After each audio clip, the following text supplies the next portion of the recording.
I want you to look down at where your feet would be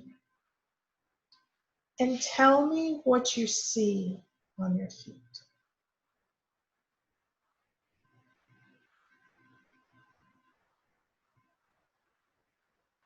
There's like pointy shoes, Okay.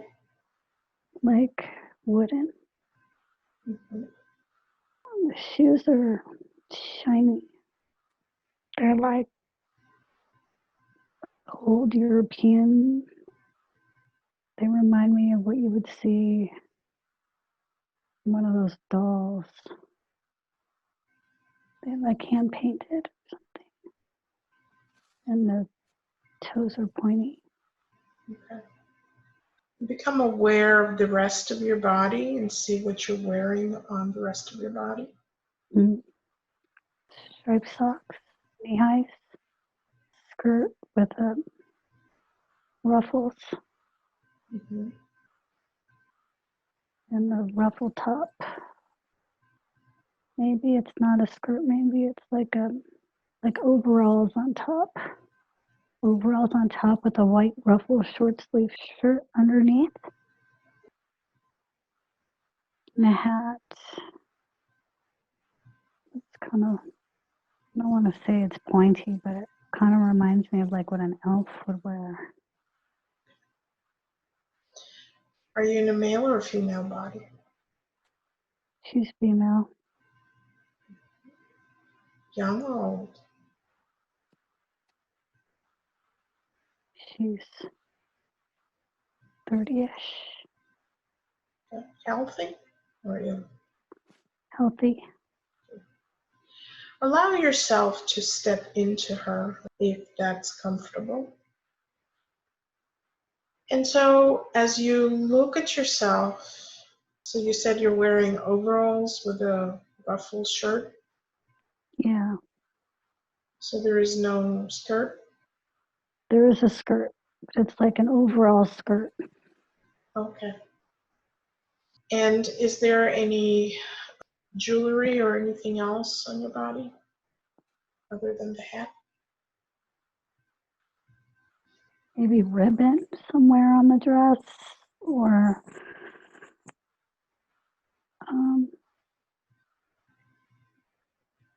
why do I want to say beer? Carrying beer stein. Okay.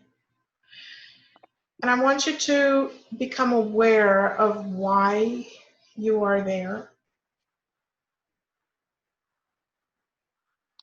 There's a celebration. It's a happy place. Are you at the celebration? Yeah. Okay, so become aware of what is around you.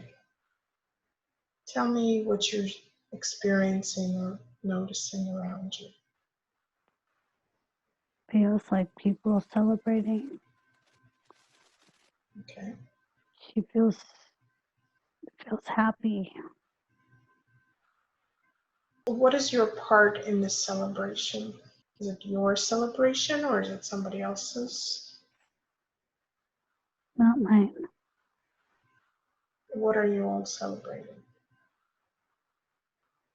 Some kind of festival. Okay. So the beer that you were carrying, were you serving people or was it something you were drinking? Feels like I'm serving people. And so I'd like you to become aware, if you can, of the people around you. Tell me what you're seeing, what you're hearing.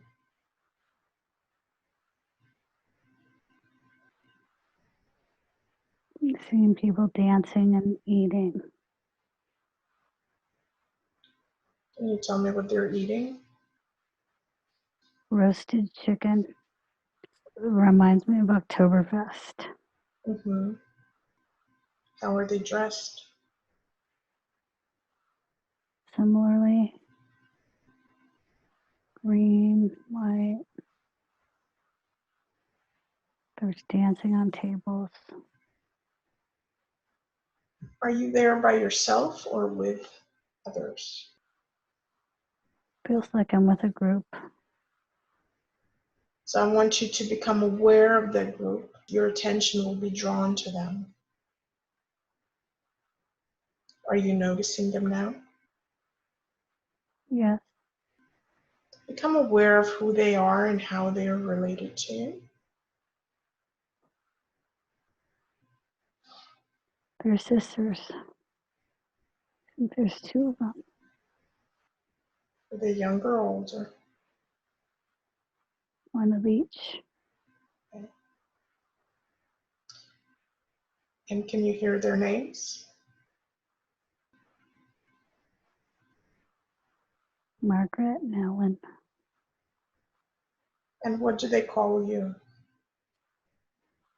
Louise.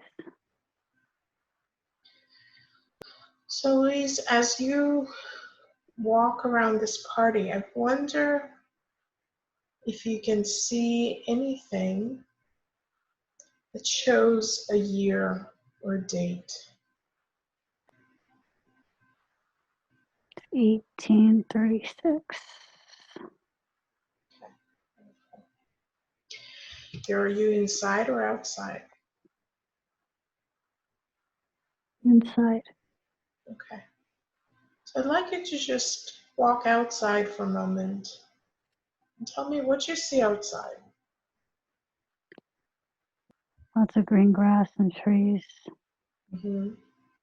There's no streets, like long dirt road. Are there any other buildings or houses around? In the distance. Is it light or dark outside now? It's light. And what's the weather like? Nice, like 70s. Mild, breezy. So I want you to become much more aware of where you are. Is this a town, a village? Do you live there or are you visiting?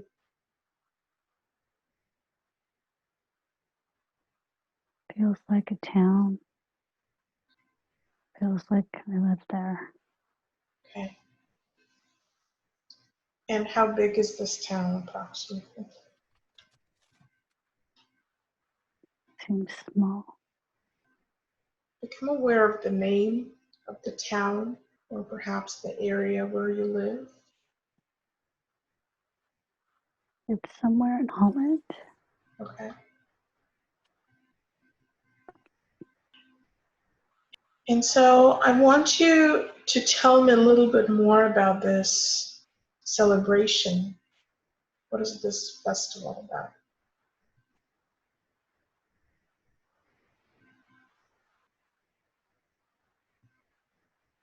Feels like the community is coming together for some kind of harvest.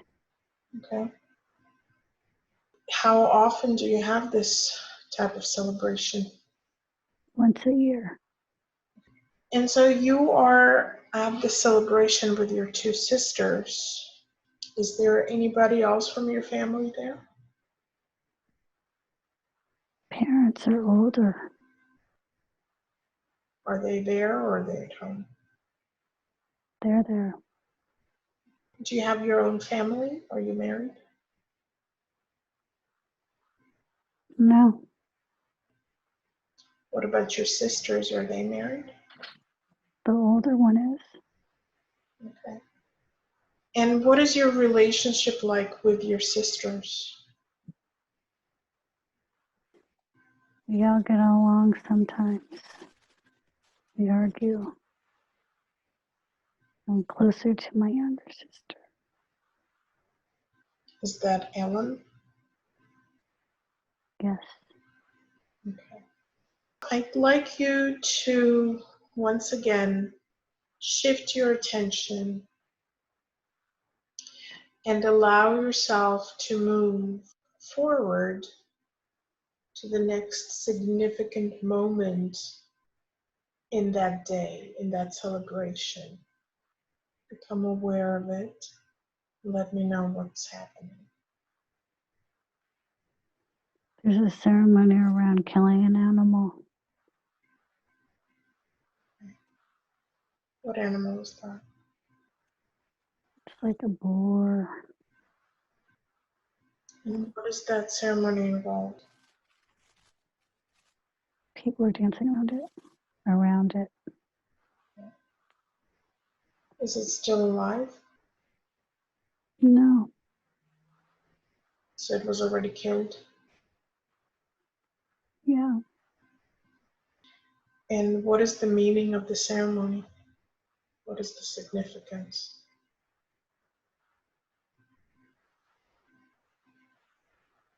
It's just more part of the celebration.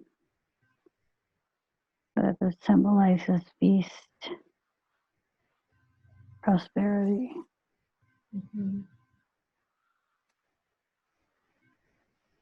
Do you participate in the dance? No, What do you do at that moment? just observe. And how do you feel at that moment? A little disgusted. Why is that? Because it looks gross.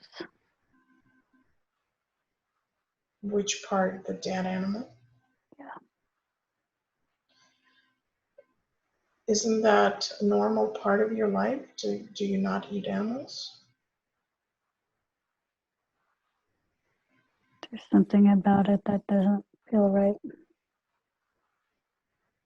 I'd like you to tune into that and tell me what that is. It's repulsive. Makes me a little sick to my stomach. As you take your next breath, you're going to feel very calm and very peaceful.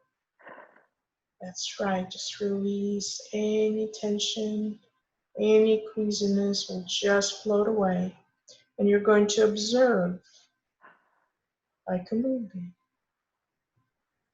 Just breathing comfortably, with every breath becoming more and more relaxed, more and more comfortable. And so just become aware. Why is it affecting you that way? I don't think I like meat. Mm-hmm. It must be hunting season. And there's the celebrations. Are you just feeling sorry for the animal? Yes. What about your sisters? Are they disturbed by it as well? No. Okay. I want you to allow those images to fade away. And as they fade away, on the count of 3, find yourself standing in front of the place where you live. 1, 2, and 3. Tell me what you see. It's like a little cottage. What does it look like? White with like a hay. Some type of straw roof. Mm-hmm. How big is it? Small. I think there's almost just one common area. So before we go inside, tell me what else you see around the house. It's like a big meadow. Mm-hmm. Lots of space. Some animals. What kind of animals? Seem to be some like farm animals on the land. Are there any houses around nearby? Not that I could see. Go ahead and enter the house and tell me what you see inside. Just one area. Well, that was my sister. The younger one? Yeah. Just walk me through the house and tell me what you're seeing. There's beds, sleeping area on the left. When you walk in, it's one room, one big area, living area. And on the other side is a place for a pot to make food, table. It looks like a fireplace, but it's not. But it keeps us warm. Mm-hmm. And there are some windows, kind of windows there, but they're round. What are they covered with? It looks like a bar. Is there glass in the windows? They're like wood, and they're round. I don't know why, but you have to lift them to see out.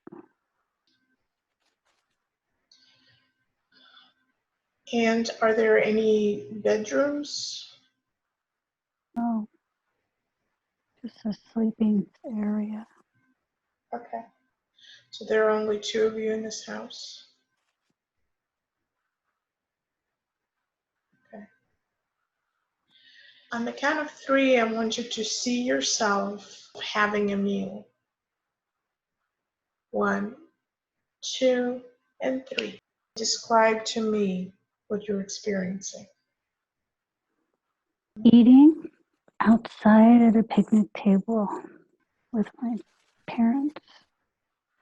Okay. And what are you eating?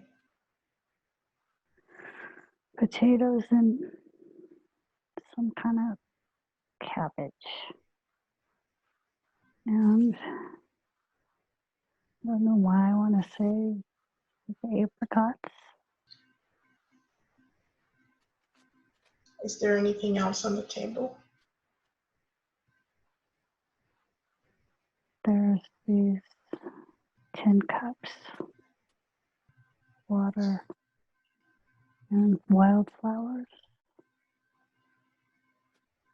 Do you have any meat? I don't have any meat. Okay. Does your family eat meat? Yes. But you don't? I don't. Can you tell me why you chose not to eat meat? I don't want to eat dead animals. That must be strange to other people. Do they question you about it? Yes. They think I'm weird. Mm-hmm. Tell me about what you do during the day. I'm a teacher. I'm teaching small groups, kids. Is there school? It seems like there's a place, but it's not a school. How many kids do you have in the small groups? It seems like there's 8 kids. There's nobody over 10. It's younger kids. And then you have another group that's older? No, just younger kids. So are they divided into smaller groups, or is it all 8 together? It's all 8 together. Okay. And what do you teach them? Feels like I'm teaching them how to read and write. And is the school year-round or not? Not. When do you close? Only 1 month. Only when it's really cold. But you teach the other 11 months? Yes, How many days a week? 6. Where did you learn to be a teacher? I'm known for being a good writer in my town. I write a lot. I write poetry and short stories, and I share that. Do you publish your stories and your poetry? I share it with everybody. Yes.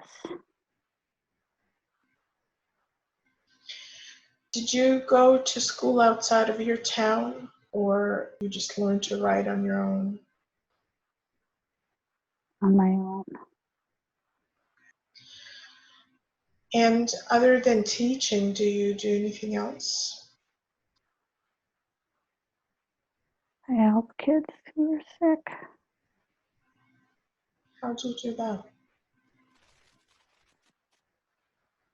I make them herbs, with tea, stuff from nature. And how did you learn about the herbs? I like to make tea, healing tea. And what herbs do you put in it?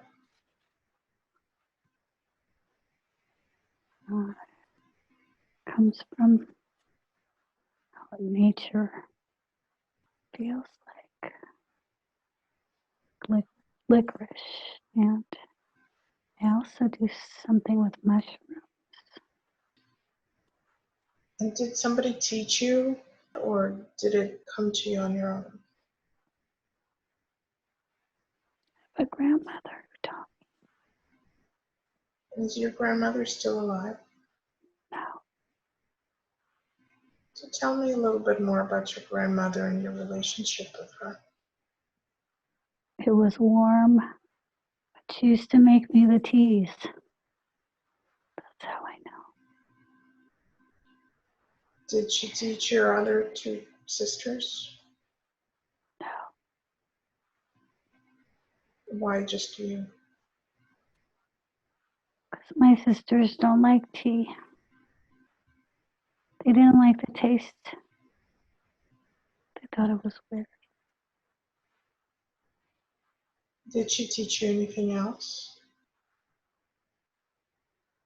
There's something with, I want to say it's bread, baking bread. And was it from your grandmother that you learned the love for animals and dislike for using them for food?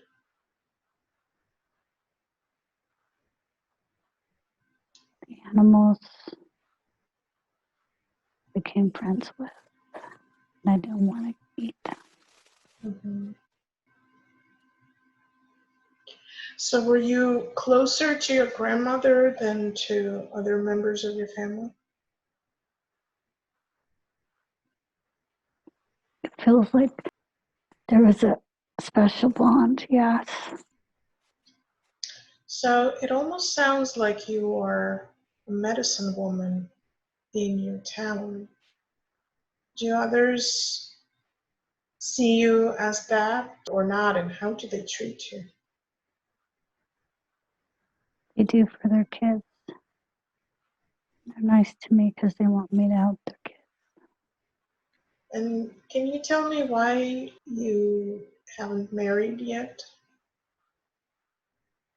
Because I don't eat meat. Everybody thinks that's weird.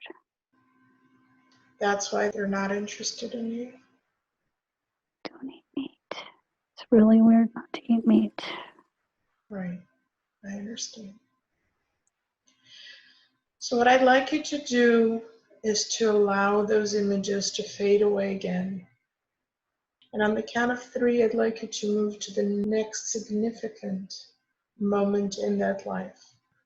1, 2, and 3. You're there. What is happening around you? People were getting a fever. You're getting sick? Yeah, Many people? many people. And do you know what is happening? Why that is? Nobody knows.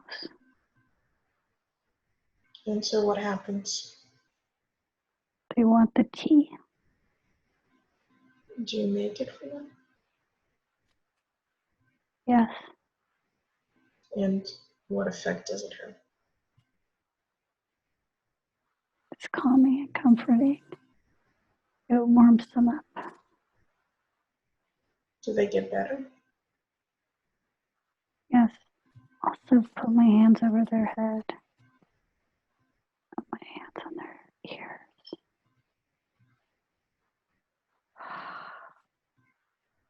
And what does that do? Takes the fever out, and then I expel it through my body, like out of my mouth, like Mm-hmm. So they drink the tea. And so how many people are you able to heal? Not many. It's tiring me out. It's draining.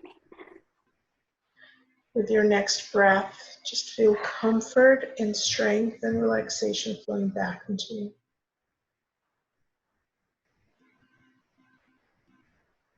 But you do heal some people. Yes, but I feel bad Because you didn't do more. What happens then to the people that you couldn't help? they get more sick. And do they eventually recover? Some do, but only the younger ones. And so how many people do you lose in that time?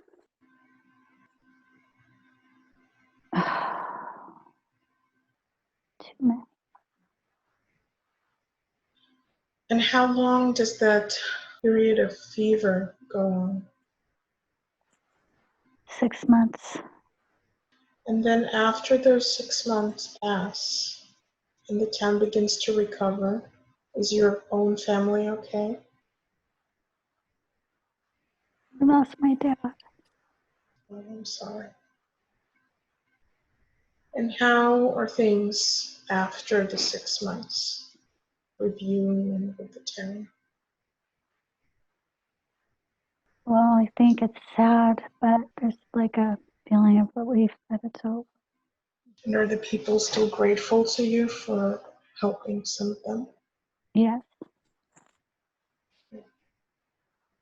So the thing that you did by touching their heads and their ears and sort of pulling the fever out and then blowing out of your mouth, do you do it at other times? Do you do that kind of healing with other people, or do you just do it with the kids?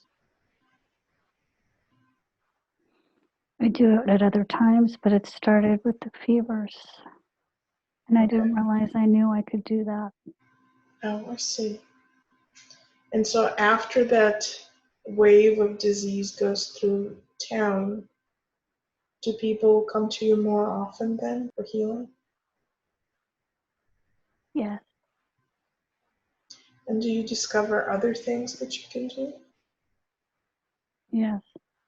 What other things do you discover? Pain in the body. Okay. And what do you do with that? Relieve it. And how do you do it? My hands. Do you lay your hands on the body? Sometimes. And what do you do at other times? It's energy from my hands, but I'm not touching. It's waving over areas. And when you put your hands over the body, whether touching or not touching, is there something that you do with your mind, with your thinking, your consciousness? It's intention to heal. And then the energy does whatever it needs to do. Yes. Very good. Anything else you discover about your abilities that you didn't know before? I can also use it as protection. Tell me more about that. I do that with my family. How do you do it? I use my hands over their bodies to protect them from illness, like a immune booster. Yeah, to keep them from getting sick or breaking something or hurting. Good. And how are people in town reacting to your abilities? People who know, who have been directly affected, rever me. Outside people think I'm a witch. So as you take your next breath, just allow those images again to fade away and float away into the distance. And in a moment, I'm going to count from 1 to 3. On the count of 3, you're going to find yourself on the last day of that lifetime. 1, 2, and 3. Tell me what is happening around you.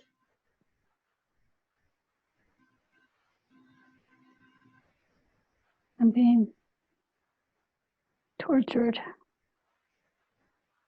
Okay, as you take your next breath, you will feel no pain, no discomfort, just calm and peace flowing all through your body.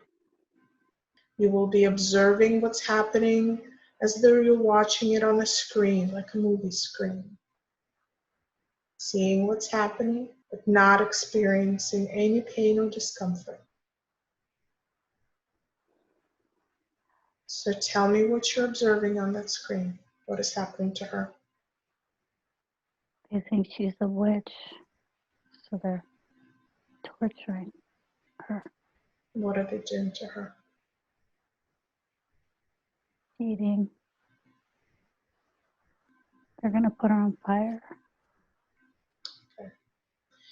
And who are the people that are doing it? Where is she? Is she still in town or out of town? Now it's a really deep, dark place in the woods. She's older now. How old is she now? She's in her 60s. And who is torturing her? Is it the people that she lived with in town? It's women. It's mostly women. And they're younger. And they've only heard rumors. So what happened? Did they come into her house? It was when she was out walking somewhere. And what did they do? Put a thing over her head and tied her And where did they take her? to somewhere she doesn't know, deep into the woods. They think she's a witch. Are they trying to get any information out of her or just want to hurt her? You just want to hurt her to go away. Did her power grow over the years? I think she was very psychic. How did she use that power? To warn people or to help people. And that frightened them? Yes. So simply allow the last moments of her life to approach. And as you observe it, tell me what her last moments seem like. She blacked out and then she ascended into the white light. How was she killed? Fire. And so float up and ascend into that white light. I want you to look back down at the earth and what you left behind, looking at it from a spirit perspective. Tell me what you're feeling about what happened. I'm sad for them. Do you have any family members that are left behind? My sisters. Can you send them love and healing energy so that they can go on? So in this life you remain single? Yes. Looking at this life from a spirit perspective, can you tell me what your purpose was for this lifetime? What did you want to experience? Help people heal and be healthy. Mm-hmm. You have the skills and abilities that initially you weren't even aware of. Have you started developing them in other lifetimes, in previous lifetimes? Yes. They sound like shamanic abilities. Do you have a lineage of being a shaman? Yes. Is this power of knowing and healing and teaching that is with your soul in every lifetime? Is it available to all of us? Yes. And so I'm wondering if it would be okay for you to tap into your full Akashic memory now, allowing those doors to open so that the deep shamanic knowledge, deep shamanic knowing can begin to flow more freely. At the same time, I want you to imagine, visualize, or pretend that that woman in that lifetime that was burned for her knowledge and for her abilities is surrounded with light and healing. And that the memory of that tragic, horrific moment of pain begins to withdraw from her Akashic memory. As it heals, it begins to step back. It begins to be less and less significant. And instead, what steps forward is her shamanic heritage. Shamanic knowledge begins to flow into her current life so that she can choose to tap into it when she needs.